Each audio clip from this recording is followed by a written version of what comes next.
Good morning, class 5th. So we are continuing our chapter The Speaking Trees. Okay, हमारे chapter का नाम था the speaking trees.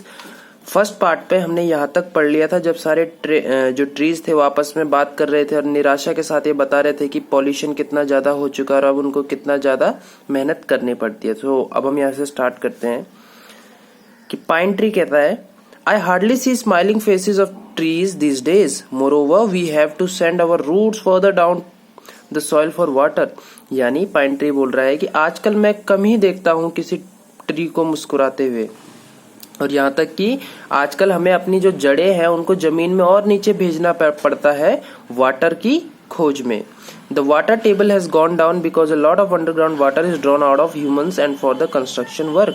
यानी वो बता रहा है पाइन ट्री की जो जमीन के नीचे पानी था वो और भी नीचे चला गया है क्योंकि ह्यूमंस उस पानी का एक्सेसिव यूज कर रहे हैं कंस्ट्रक्शंस के लिए और अपने यूज के लिए।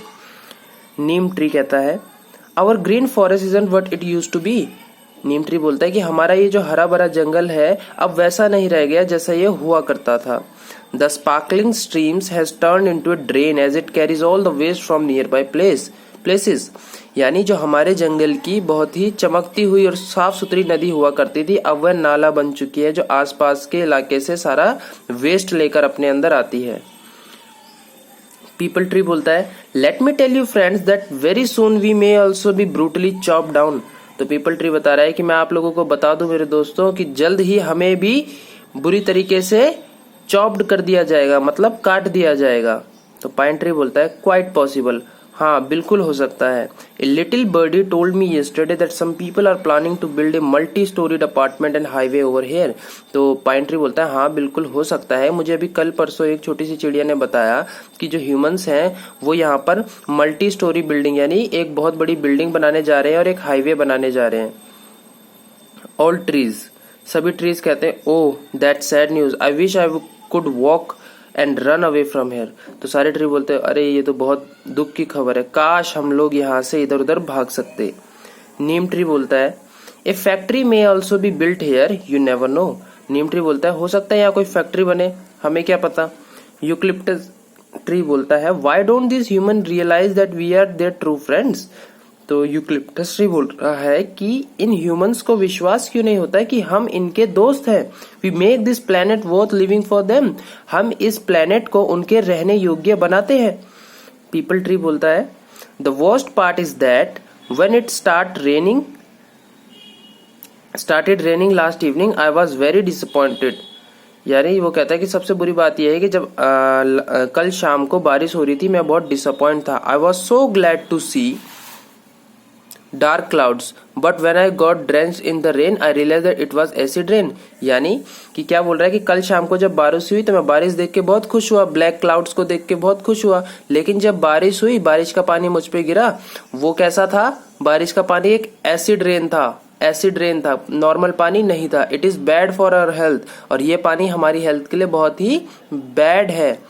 ऑल ट्रीज बोलते हैं, yes acid rain is bad for us. सारे ट्री क्या बोलते हैं, एसिड रेन हमारे लिए बहुत ज्यादा बुरी है। एसिड रेन बच्चों क्या होता है कि जब हमारे वातावरण में बहुत ज्यादा प्रदूषण फैल जाता है और बारिश होती है तो बारिश के पानी में वो सारे प्रदूषण के कण नीचे आ जाते हैं और पेड़ों पर बैठ जाते हैं, तो उससे पेड़ों को बहुत ही हेल्थ इश्यू होता है। नाउ नीम ट्री कहता है, what can you expect with all pollutant in the air, the raindrop turn acidic when they drop down and absorb all that before they reach us। तो नीम ट्री बोलता है, तो तुम्हें क्या लगता है, with all pollutant in the air, जितने भी हवा में पॉल्यूटेंट हैं जब वो बारिश के साथ नीचे आते हैं, when they drop down and absorb all that, और हम उन सारे पॉल्यूटेंट्स को क्या कर लेते हैं, एब्जॉर्ब कर लेते हैं। फिर पाइन ट्री कहता है, how long can we survive this way. तो ऐसा ही चलता रहा तो हम कितने दिन जीवित रहेंगे। हश मतलब निराशा में। I can hear some people approaching. फिर वो क्या कहता है, चुप हो जाओ कि कुछ लोग इस तरफ आ रहे हैं। An old man, a young man and a woman approach. तो फिर उन पेड़ों की तरफ कौन आता है, एक ओल्ड मैन आता है, एक यंग मैन आता है और एक वुमन आती है। ओल्ड मैन कहता है, I have already paid money for this land, will make multi storeyed buildings here. मैं यहाँ के लिए पैसे पहले ही दे चुका हूँ, मैं इस जमीन पर क्या बनाऊंगा, एक मल्टी स्टोरी बिल्डिंग बनाऊंगा। तो यंग लेडी कहती है sir let's provide facilities like club, gym, pool and all days water and power supply for the residents. Sir आपको यहाँ पर कुछ फैसिलिटीज भी देनी पड़ेंगी, जैसे क्लब की, जिम की, pool, day water and power supply आपको देना पड़ेगा यहाँ पर। तो ओल्ड मैन कहता है विल मेक गुड प्रॉफिट, हम बहुत ही अच्छा प्रॉफिट यहाँ से कमाएंगे। People who buy apartment over here will readily pay a good amount to us, यानी कि जो लोग यहाँ पर अपार्टमेंट खरीदेंगे वो हमें बहुत अच्छे पैसे देंगे उस अपार्टमेंट को खरीदने के। तो उनके असिस्टेंट बोलते हैं yes sir, yes madam. Old man कहता है let's go begin the work by next week, चलो चलते हैं, अगले हफ्ते हमें काम भी शुरू करना है। यंग लेडी कहती है यस सर, और फिर वो वहां से चले जाते हैं। ऑल ट्रीज करते हैं, ऑल ट्रीज बोलते हैं ओह।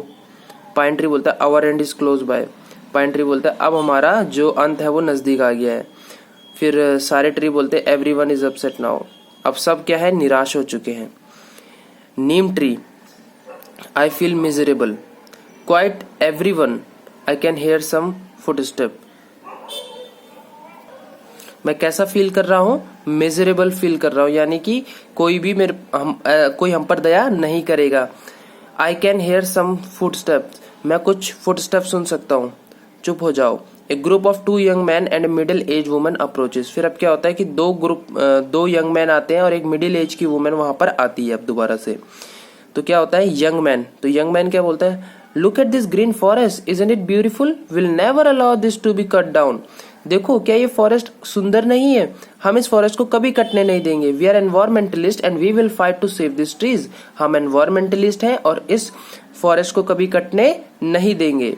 तो अनदर यंग मैन बोलता है I often come here for nature walks, families and children come here for picnics, क्या बोलता है मैं अक्सर यहाँ पर वॉकिंग के लिए आता हूँ, अपनी फैमिली के साथ, बच्चों के साथ पिकनिक मनाने आता हूँ। Some painters come here and make beautiful paintings, कुछ पेंटर्स भी यहाँ आते हैं जो ब्यूटीफुल पेंटिंग्स यहाँ बनाते हैं। तो मिडिल एज की जो लेडी होती है वो कहती है right this forest and the trees are so important for us, ये जो फॉरेस्ट है और ये ट्री हमारे लिए बहुत इंपॉर्टेंट है। The animal and bird will also have nowhere to go, यानी कि अब जो एनिमल और बर्ड है उनको भी यहाँ से जाना पड़ेगा। I am clear about it, मुझे इसके बारे में पक्का पता है। Will go to the court, अब हम इस बात को लेकर कहाँ जाएंगे, कोर्ट में जाएंगे। Why should the forest be destroyed, forest को डिस्ट्रॉयड क्यों करा जाए। Let's get the order from court to stop any construction work that may be taken up here, court चलते हैं और वहां से ऑर्डर लेके आते हैं कि कोई भी काम इस फॉरेस्ट में नहीं किया जाएगा। तो यंग मैन बोलता है yes will do that, they live together after a week, ठीक है। वो बोलते हैं हाँ बिल्कुल हम ऐसा करेंगे, और फिर वो वहां से चले जाते हैं। फिर कुछ हफ्तों बाद जो पाइन ट्री होता है वो कहता है good news green forest will be not cut down, यानी गुड न्यूज है फॉरेस्ट, हमारे जो पेड़ हैं हम नहीं काटे जाएंगे। Eucalyptus tree and Neem tree कहते हैं ग्रेट न्यूज, ये तो बहुत अच्छी खबर है। पीपल ट्री पाइन ट्री से कहता है हु टोल्ड यू दैट, तुम्हें ये किसने बताया। पाइन ट्री प्राउडली कहता है well I have a my reliable source, मेरे पास कुछ भरोसेमंद सोर्सेस है। A little birdie told me that the court has ordered that no construction will take place here, यानी कि एक छोटी सी चिड़िया ने मुझे बताया है कि कोर्ट ने ऑर्डर दिया है कि किसी भी प्रकार का कोई भी कंस्ट्रक्शन इस फॉरेस्ट में नहीं होगा। The environmentalist have saved us, वो जो एनवायरमेंटलिस्ट थे ना उन्होंने हमें बचा लिया। All the peoples are talking about it, सभी लोग इस बारे में बात कर रहे हैं। We are all safe here, अब हम सब यहाँ सुरक्षित हैं।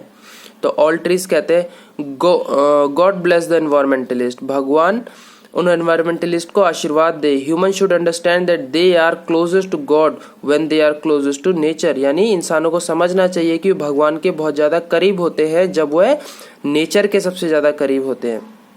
All bow and leave the stage, अब यहाँ पर आपका जो प्ले है वो खत्म हो जाता है, सब एक रिस्पेक्ट में आगे झुकते हैं और फिर स्टेज को छोड़ देते हैं। अब नरेटर आता है स्टेज पर। नरेटर क्या कहता है let us join hand to save the trees and forest so that we can save our planet earth, यानी अब नरेटर सारी पब्लिक जो वहां पर बैठी होती है उनसे कहता है कि चलो अब हम हाथ मिलाते हैं और ये प्रण लेते हैं कि हम अपने फॉरेस्ट को कभी नहीं कटने देंगे और अपने नेचर को और अपने प्लेनेट को सेव करेंगे। So students here we have ended with this chapter, हमने इस चैप्टर में देखा कि किस प्रकार से we have to take care of our nature, our forest and our trees, ठीक है। They are quite necessary for us for surviving on this planet, हमें अगर इस प्लेनेट पर जीवित रहना है तो हमें अपने पेड़ और वातावरण को शुद्ध, पेड़ों को नहीं काटना, वातावरण को शुद्ध बनाए रखना है, क्योंकि यही हमारे जीवित रहने के लिए सबसे जरूरी है। तो okay students, we have completed this chapter and now I will provide the question answers and word meaning of this chapter through WhatsApp. Till then your advice, once read this chapter on your own, okay, for the better understanding. आपको ये chapter एक बार खुद पढ़ना है ताकि आप इसकी एक बेटर अंडरस्टैंडिंग ले सकें। Thank you students.